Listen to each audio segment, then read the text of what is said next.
Unidad número 4, sesión número 2, análisis de riesgos. Es muy importante que esto antes no se tomaba en cuenta, pero ahora sí, desde quizás 16 de abril del 2016, aquí en el Ecuador, un terremoto que sacudió a todo el Ecuador y dejó muchas pérdidas, tanto humanas como materiales, por un riesgo que no se pudo prevenir y que de ahora en adelante se puede prever. Entonces, aquí también tenemos otro riesgo, quizás ahora hace poco, el 2020, cuando sucedió la crisis económica, cuando sucedió la crisis sanitaria que vivió el mundo, no solamente el Ecuador, sino el mundo. Esto provocó un riesgo para muchísimas empresas que cerraron por causa de este virus que atacó pues a todo el mundo.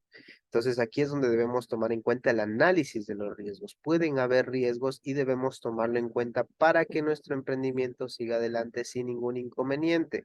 Buscar qué podemos hacer en caso de que estos riesgos puedan afectar directamente a mi negocio.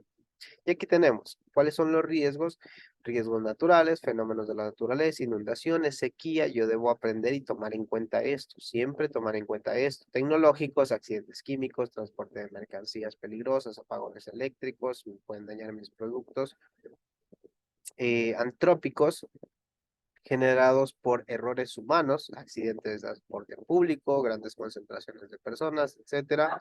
Financieros, pérdidas financieras, robos, hurtos, por ejemplo, ahora último lo que está sucediendo actualmente en el Ecuador, comerciales, falta de ventas, competencia agresiva, yo tengo mi negocio, tengo mi emprendimiento, tengo mi tiendita, un mini market, pero vino el Tuti y se puso aquí al ladito mío.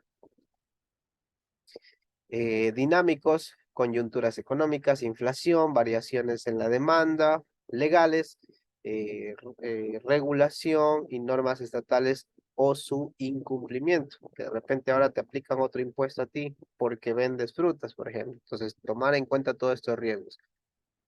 Estático se relaciona con la deshonestidad de las personas o falta de pericia. Particulares, riesgo que afecta a una sola persona, pero que por su influencia puede afectar a la comunidad, ¿verdad? De liquidez, falta de recursos para cumplir con las obligaciones del emprendimiento, es decir, falta de dinero en efectivo o dinero en el banco que pueda impedir la liquidez en el emprendimiento. Culturales, afectación a la cultura y tradiciones de la comunidad. En función de los aspectos mencionados, el emprendedor debe analizar las principales amenazas para que a su proyecto de inversión con total claridad y objetividad, de tal manera que pueda mitigarlo, pueda preverlo y que no lo tome por sorpresa y pueda levantarse, pueda resurgir su negocio si es que este se ve afectado, ¿no? Priorización de riesgos y estrategias de mitigación, no de eliminación. Los riesgos no se pueden eliminar, solo se pueden mitigar o reducir o prevenir, pero los riesgos no se pueden eliminar. Siempre va a existir riesgos.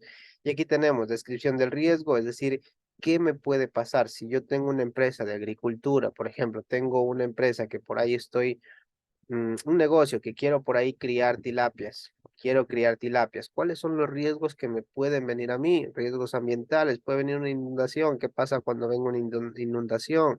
Riesgos biológicos. Puede venir, yo qué sé, alguna enfermedad a mis peces y esto pues cause que se vayan muriendo y genere pérdidas. ¿Qué otro tipo de riesgos? Riesgos, por ejemplo, en la oferta, la demanda, que resulta que ahora mis tilapias, pues en todo el Ecuador ya las tilapias no valen lo mismo de lo que valían antes y ahora su precio bajó y esto me implica un riesgo porque no voy a ganar lo que es lo esperado. Entonces yo debo aprender a describir los riesgos. Priorizar los riesgos, es decir, una vez que ya hemos determinado los riesgos, siguientes casos, priorizar, es decir, cuál es el que tiene más alta probabilidad de que ocurra. Por ejemplo, yo vivo en una zona en la cual es muy lluviosa y estoy criando mis tilapias. Entonces yo puse un riesgo que es de inundación. Eso es una alta probabilidad de que ocurra. Pero ya yo también puse un riesgo, por ejemplo, aquí tenemos los diferentes riesgos. Supongo que yo puse aquí un riesgo tecnológico. Se dañe mi computadora para poder hacer los cálculos. ¿Cuál tú crees que es más probable que suceda? ¿Cuál tú crees que es más probable y más grave que suceda? Bueno, se me daña mi computadora, puedo tratar de buscar otro método. Sin embargo, acá pues es mucho más grave, por tanto tengo que priorizar. Y estrategias de mitigación, es decir, necesito saber qué voy a hacer en caso de, qué voy a hacer para evitar esto, cuál va a ser mi plan B, qué es lo que tengo que hacer para que esto no suceda. Todo esto debemos tomar en cuenta en nuestro emprendimiento.